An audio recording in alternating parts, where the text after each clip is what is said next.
Hello guys, let's find the area between the normal and the circle. So quickly, the tangent and the normal are perpendicular to each other, and the tangent just touches one point in this circle, and that too at 90 degrees from the radius. And here, this is an important fact, that the tangent and radius are perpendicular to each other, as well as the tangent and normal are perpendicular to each other, which means that the normal passes the radius, which is the exact same line. So if this is the normal line, then this is in fact up to here the radius of the circle, and up to here is the diameter of the circle. And what we're trying to find is the area between the normal and circle. So the area would be this. We're trying to find the area over here, and let's just say the equation of the circle is y square is equals to r square minus x square, and the equation of this normal is just y equals to mx plus c. So what we can do is now we can just go on to the integration part, because area under the curve is just integration. So our area is integration of, well, first of all we need to find the upper limit and the lower limit of this right here. We know that the line touches the 2 points of this circle right here, which must be the upper and lower limit respectively. So if the radius is just r, that means one of the point will be minus r comma 0 and another r comma 0. Because no matter if this is minus r, this will be r, because they lie in the opposite quadrants to each other. So one is going to be minus r, the other is going to be r, and this will be here, let's say this is y2 and this is y1. So the area will be y2 minus y1 dx. And here y2, the simply root both sides and you'll get this. So the area is from minus r to r, root r square minus x square minus mx plus c dx. Now what we can do right here is split the integral into two. So this will be the same as this. Right over here, this integral is kind of okay, but what's giving me a problem is this c right here.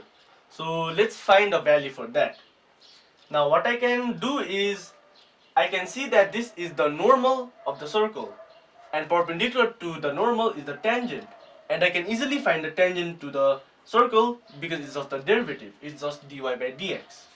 So from here we have y2 square is equals to r square minus x square. Differentiate both sides with respect to x, you'll get to y2 dy by dx. In fact it should be dy2, but it doesn't really matter. So in 0, because it's a constant, to x, and this I'll just divide this over there. So I'll have 2x by 2y2, so it's just minus x by y2.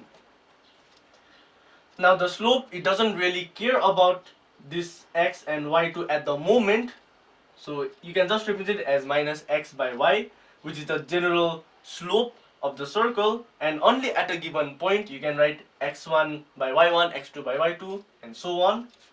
So let's represent it as the slope of the tangent m prime.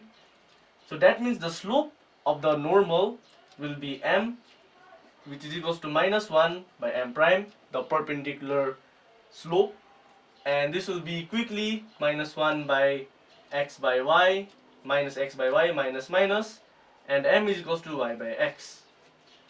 So we have found the value of y. Put that over here, you'll get that y1 is equals to y by x into x plus c. This and that cancels.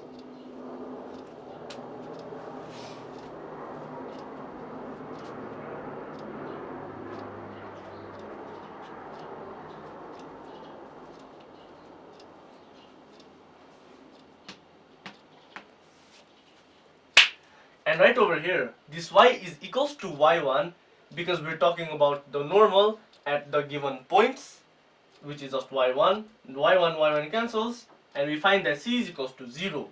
So in fact we just have y1 is equals to mx, and we can remove this over here. Now for this integral, you can use a definite integral property to directly solve this integral over here. So the property is, if fx is an odd function, then the integral from minus a to a for fx dx is equals to 0. Now for this, we can check if x is an odd function or not. And to find if an function is odd or not, you'll have to check if f of x is equals to minus f of minus x is equals to minus f of x. And right here, our function is x. And that means this is just minus x. And our function is just x and minus. And you can see that this is equal to each other. So that means mx, or just x, is an odd function, and multiplying with a constant doesn't really change that. You'll just have to multiply it. And let's say you didn't want to use the property. Well, it's just quite simple to solve this. It's just mx squared by 2 and no plus c because it's a definite integral. And you can just put in the upper and lower limits. X squared, which is r squared, minus r squared. So you'll just have r squared minus r squared whole bracket m by 2, which is just 0 anyways.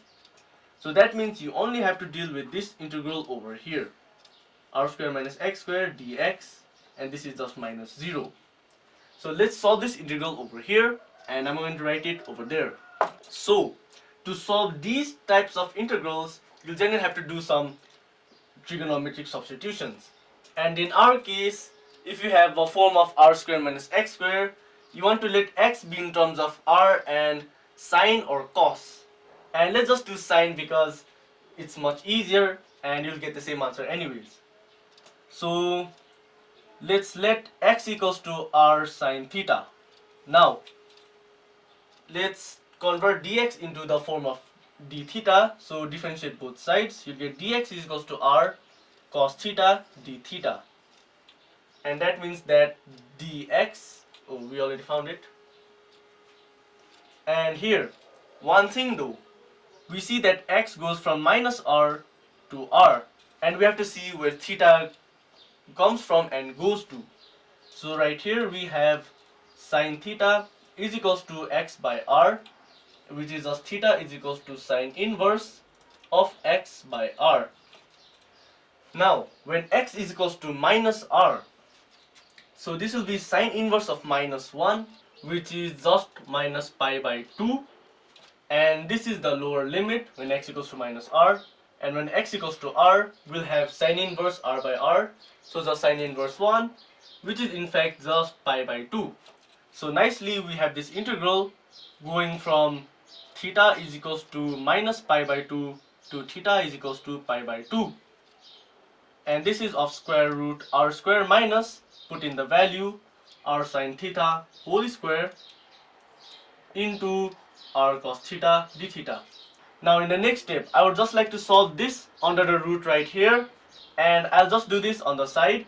We'll have r square minus r square sine square theta and root r square 1 minus sine square theta, and 1 minus sine square theta is just cos square theta, like this. And this is just r cos theta, because you can take the 2 power common, it will be whole square, root cancels.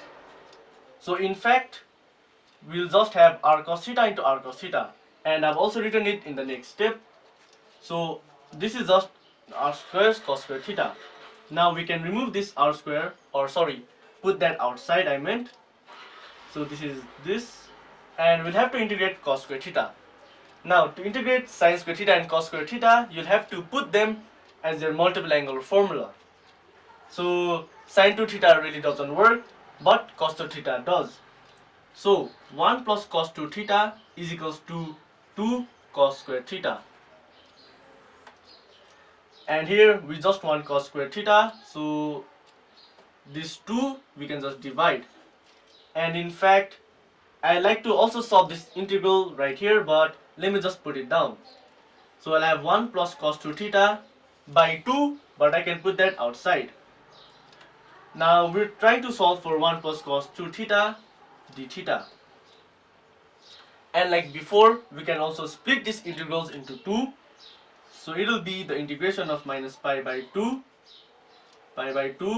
1 d theta, and which is just 1 into d theta, which is just d theta, plus integration of minus pi by 2 cos 2 theta d theta. Now we'll have r square by 2.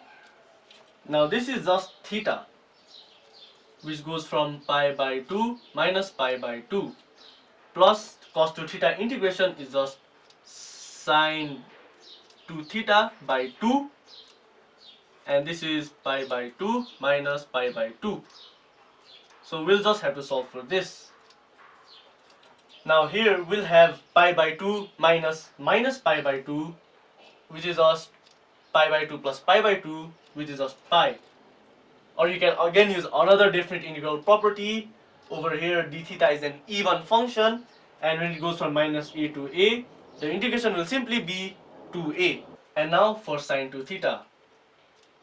First I'll have sine 2 into pi by 2 minus sine 2 into minus pi by 2 by 2. Now I'll have r square by 2 pi plus, and over here sine 2 into pi by 2 is sine pi, and sine pi is just 0. So this right here is just a big 0.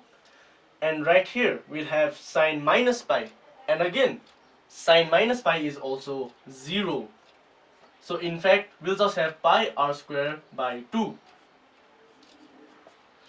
So that means the area under the normal, the area between the normal and the circle is just pi r square by 2.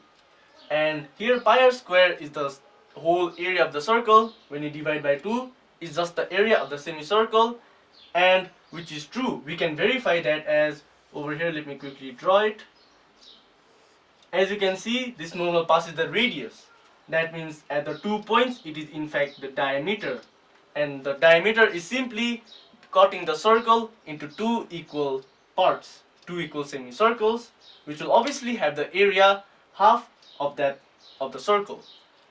So if you guys done something new, like and subscribe. Thank you.